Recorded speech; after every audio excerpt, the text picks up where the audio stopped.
Guys, tingnan nyo, hindi ko naman sinasabing huwag na kayong kumain ng tahong, pero kung mapanood mo tong video na to, siguro mag-isip ka rin kung ano bang dapat gawin, pwede bang kainin o hindi, kasi medyo nakaka-aware din.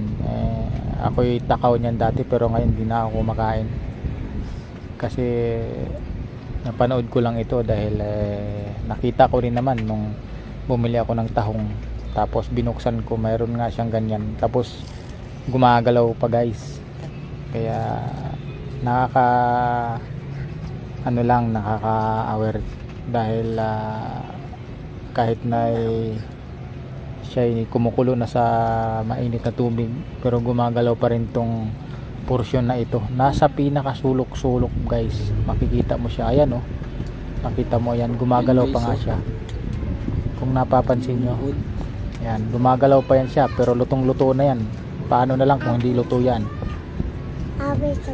Pwedeng gumapang yan sa ano, doon sa dugo nyo, pupunta yan kung saan saan.